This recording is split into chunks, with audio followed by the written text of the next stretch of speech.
And you're egging it on. You should not be egging this on, Jessica. Radicalization is gradual. Black Lives Matter is now bad guys matter. And now you'll defend anything.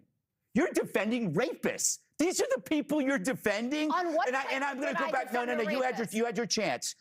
You brought this up.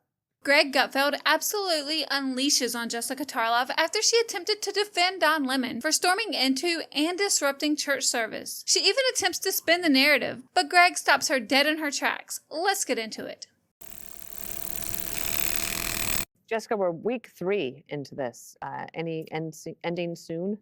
It certainly doesn't seem like it. It seems like it's just getting started, and I think it's going to spread to other cities. In New York, they're practicing right now.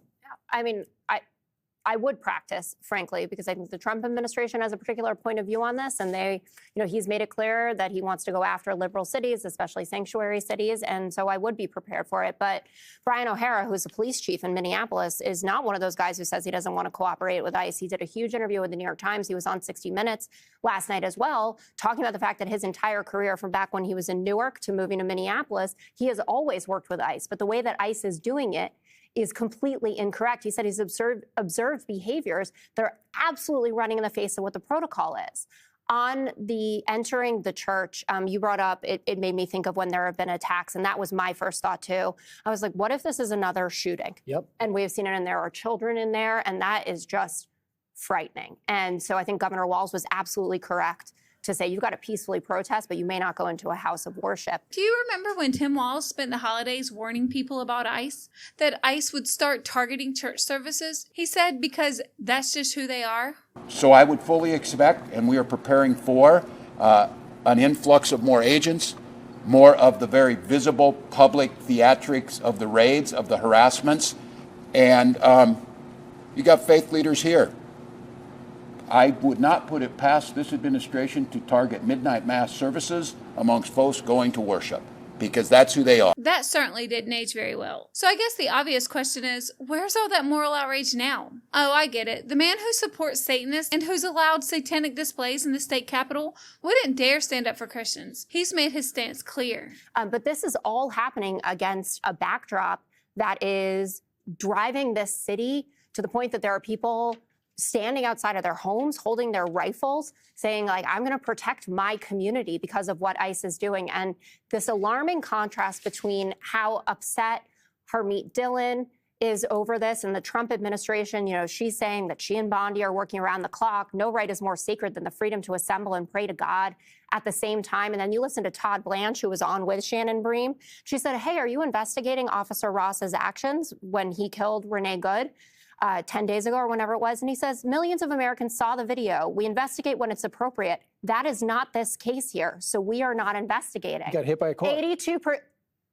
82% of people saw that video. 53% think that he should be criminally charged for it. And then the Wall Street Journal comes out and they're reporting that there are incentives for ICE agents, because they need to meet that insane 3,000 people a day quota, that they're getting rewarded even if they bring in people who then get released. These stories of Americans being detained saying, show me your papers. There was a veteran, U.S.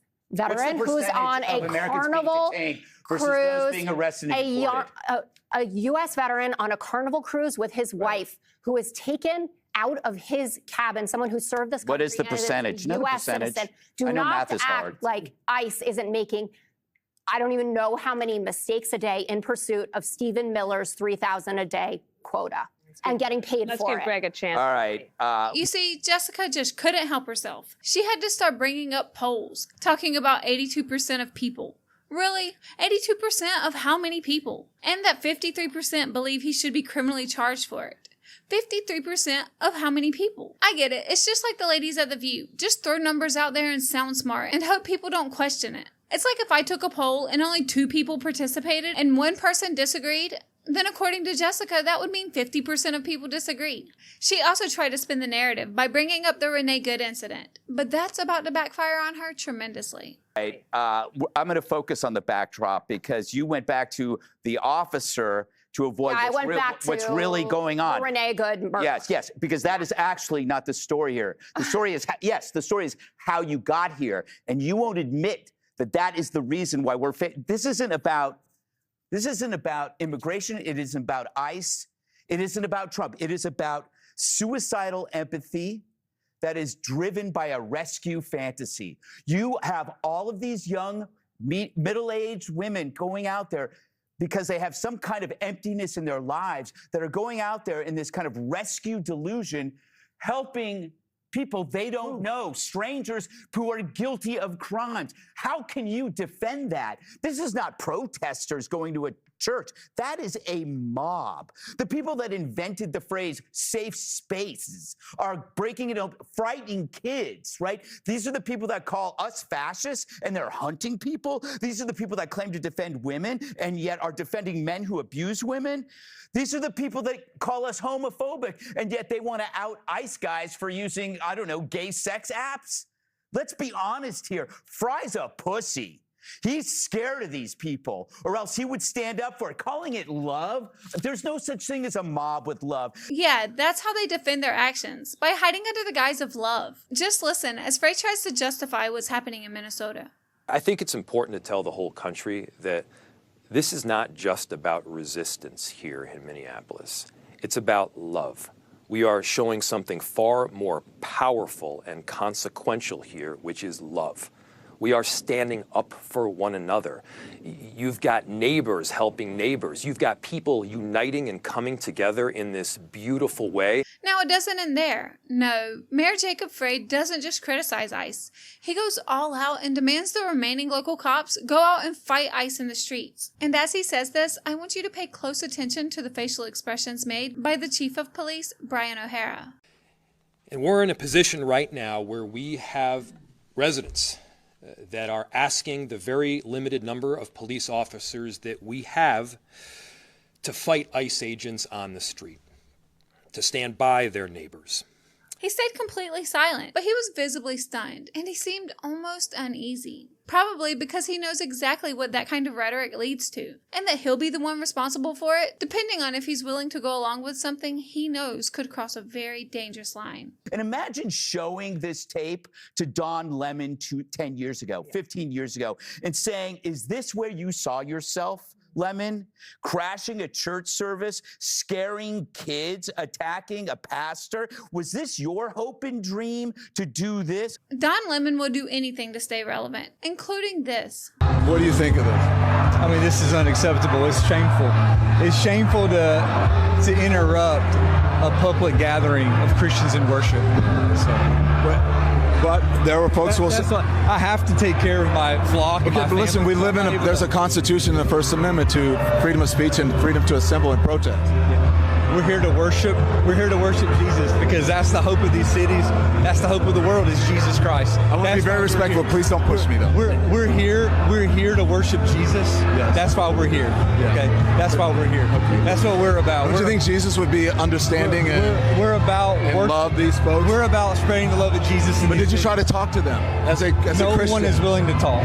Okay. I have to take care of my church and my family, so I ask that you actually would also leave this building. You don't want us to chronicle what happened? Unless you're here to worship. I'm always worship. I'm a Christian. We're here to worship. Yeah. We're here to worship. Okay. Thank you very much. I appreciate it. Lemon says he was there just to do his job.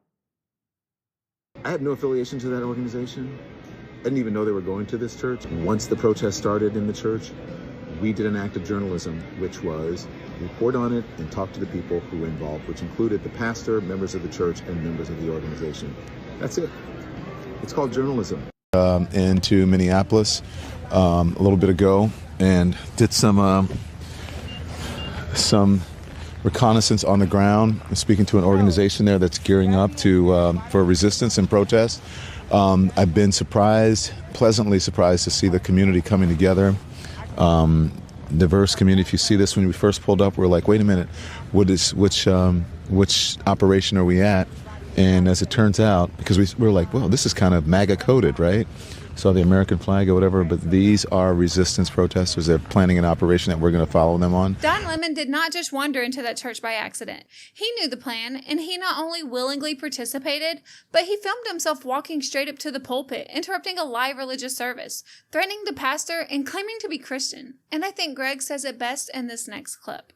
Radicalization is gradual. Black Lives Matter is now bad guys matter. And now you'll defend anything. You're defending rapists. These are the people you're defending. On what And I'm going to did go I back. No, defend a you had your chance. You brought this up. Where are the police? You know, when you have Hamas supporters and Jewish students, police make the separation. Antifa, Proud Boys, police make the separation. Pro-life and feminists, police make the separation. Somehow, that separation is not even here, even when the leaders are framing this as protesters versus persecutors, because that's part of this fantasy world that you live in, and yet they decide that they don't need cops to separate it. The ICE agents aren't supposed to deal with that. That's what the police do. So you got to ask yourself, why aren't the police there? Because it's a deliberate thing to create this spectacle. And then I'll finish. This is not an isolated thing. These rescue fantasies exist because the real power of women, which is in the roles of community, whether it's wife, mother, work, teaching, that stuff has been marginalized by our modern leftist culture that has to be replaced by activism. Your life is meaningless unless you're out there screaming at a cop's face. You have all these sad people out there in this liberation role playing, and you're egging it on. You should not be egging this on, Jessica. You know, we had this is a time for brave women. Do you know what's crazy to me, and I just can't seem to wrap my head around this, is that when Obama was deporting almost 1 million people a year, his acting director of U.S. Immigration and Custom Enforcement was receiving presidential awards for overseeing around 920,000 removals. That same man, Tom Homan, is now being smeared as a Nazi under Donald Trump. Obama's ICE chief gets an award for 920,000 removals. Trump's ICE chief is called a Nazi. Same guy, Tom Homan, was in charge of it for Obama. Obama deported in 2012 409,000 people.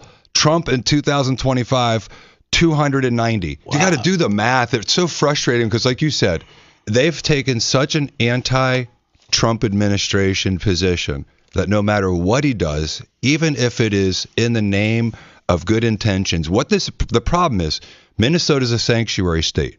So because they're a sanctuary state, they do not cooperate with ICE.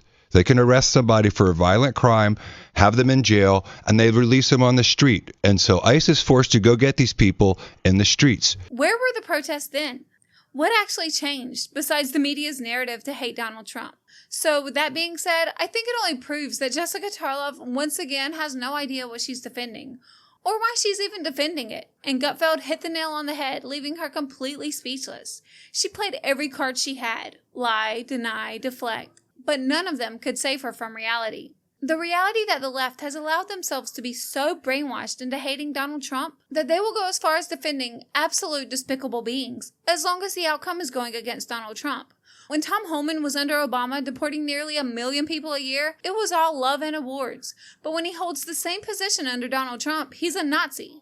When a Democratic president is against illegal immigration, it's full support. But when Trump enforces immigration laws, they organize mass protests, claim he's a dictator, spread the lie that it's not a crime to break the law by entering the country illegally. They want to defund ICE and the police. They defend criminals over common sense, and they literally impede in federal operations and protest to keep predators in our country, murderous dictators in power, to keep allowing immigrants to scam our welfare systems, to have their own taxpayer dollars stolen, and to kill innocent unborn babies. Yeah, they claim to be the party of love. Let's just be honest with ourselves. This isn't about illegal immigration. This is about anti-Trump. And it all seems to be orchestrated. Just think about how fast they mobilize. They're like a bunch of zombies. Did you notice how they were all in New York City protesting before Maduro even landed? And as soon as the Renee Good incident occurred, they all instantaneously scurried over to Minneapolis. Why did they all of a sudden stop protesting Maduro? Exactly. You know, there's a saying that goes, if you don't stand for something, you'll fall for anything. And that's exactly what we're seeing here. They'll fall for anything, and I mean anything. And Jessica is doing nothing but adding fuel to the fire with her emotional language, her spin tactics, and those irrelevant polls. But that's just how I feel about it. I would really like to know your thoughts on this. So please, tell me how you feel about it in the comments below. And if you enjoyed this video, give it a like and consider subscribing to the channel. Thanks for watching, and I'll catch you in the next one.